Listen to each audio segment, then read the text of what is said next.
తెలియజేస్తా ఉన్నా. ప్రభాకర్ గారు, తెలంగాణలో బీజేపీ యాక్టివిటీస్ తగ్గాయా? బీజేపీ గ్రాఫ్ తగ్గినట్టు కనిపిస్తుంది. ఎలాంటి యాక్టివిటీస్ కనిపించలేదు మీ సైడ్ నుంచి, ఎందుకంటారు? మన రాష్ట్రంలో అంటున్నారా? ఎస్, తెలంగాణలో.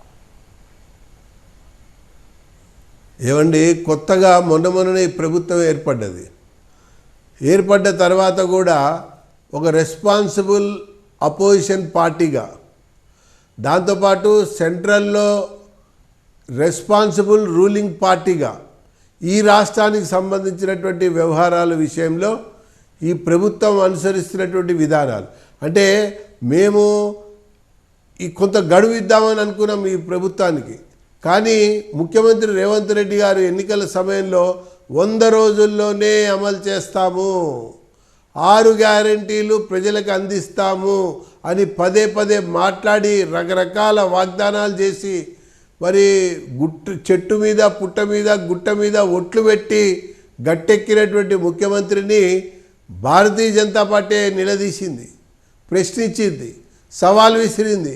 ఏమైంది, పలానా తేదీ దాటింది, నీ మొదటి గ్యారెంటీ ఏమైంది, నీ రెండో గ్యారెంటీ ఏమైంది, నీ మూడో గ్యారెంటీ ఏమైంది అని చెప్పని మా ఓబీసీ మోర్చా, మా దళిత మోర్చా, మా మహిళా మోర్చా, మాకు సంబంధించినటువంటి కిసాన్ మోర్చా ప్రతిరోజు కూడా మరి ఏదో ఒక కార్యక్రమం తీసుకుని కలెక్టర్ కార్యాలయాల కాడ, మండల కార్యాలయాల కాడ, రాష్ట్ర సచివాలయం కాడ, ఈరోజు కూడా మా మహిళా మోర్చా శాసనసభ ఆవరణలో, శాసనసభ ప్రాంగణం దగ్గర, ఆ యొక్క అసెంబ్లీ ముందు బైఠాయించి మహిళలకి మీరు చేస్తామన్నటువంటి గ్యారంటీ ఏమైందని చెప్పని నిలదీయటం జరిగింది.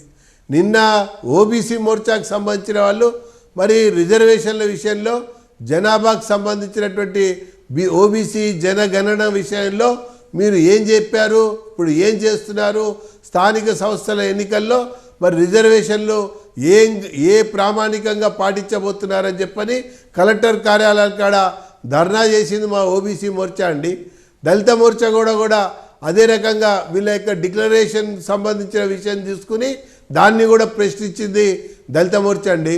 మా యువ మోర్చా అయితే ప్రతిరోజు కూడా నియామకాల విషయంలో, నియామకాల యొక్క జాప్యం విషయంలో, అక్రమాల విషయంలో, మరి గ్రూప్ సర్వీసెస్ సంబంధించినటువంటి పరీక్షల్లో ఏ రకంగా గ్యాప్ లేకుండా పెట్టడం వల్ల ఎట్లాంటి ఇబ్బంది వస్తుందని చెప్పని నిరుద్యోగులు ఒకవైపున పరీక్షలున్నా ఉద్యమిస్తుంటే వాళ్ళకు అండగా బాసటగా మా యువమోర్చా కూడా ఉద్యమిస్తూ వస్తూ ఉంది అన్నటువంటి విషయం రోజు పత్రికల్లో కనబడుతున్నాయని చెప్పని పేర్కొంటూ, ఒకవైపున ఈ రాష్ట్ర ప్రభుత్వం యొక్క ప్రజా వ్యతిరేక విధానాల్ని బీజేపీగా శాసనసభ పక్షం ఎండగట్టడం, మరొక వైపున మోర్చాలకు సంబంధించినటువంటి నాయకులు, కమిటీలు దాన్ని క్షేత్రస్థాయిలో ఉద్యమించడం, ఇంకొక వైపున కేంద్రంలో బాధ్యతాయుతమైనటువంటి పదవుల్లో ఉన్నటువంటి మా కిషన్ రెడ్డి గారు, బండి సంజయ్ గారు, కొత్తగా ఎన్నికైనటువంటి గౌరవ పార్లమెంట్ సభ్యులు ఈ రాష్ట్రం కొరకు కేంద్రం నుంచి మరి ఏ రకంగా సహకారం అందించాలి,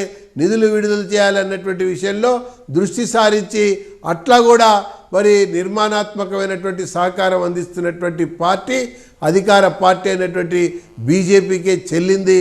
అది సాధ్యమైంది అన్నటువంటి విషయాన్ని నేను మీకు ఈ సందర్భంగా మనవి చేస్తూ ఉన్నా. ఒకవైపున భారతదేశం అంతా కూడా ఆర్థిక సంఘం చాలా స్పష్టంగా పేర్కొంది, స్థానిక సంస్థల యొక్క ఎన్నికలు నిర్ణీత గడువులో కనుక పూర్తి చేయకపోయినట్టయితే గ్రామ పంచాయతీలకి ఇచ్చేటువంటి నిధులపైన మేము కొన్ని ఆంక్షలు పెట్టాల్సి వస్తుంది. కాబట్టి మీరు త్వరితగతిన ప్రజాస్వామ్యాన్ని పునరుద్ధరించి ఈ 3 అంచెల యొక్క వ్యవస్థ ఏతుందో ఆ వ్యవస్థలో స్థానిక సంస్థలకు ఎన్నికలు జరపాలని చెప్తూ పోతూ ఉంటే బీఆర్ఎస్ ఆలస్యం చేసింది.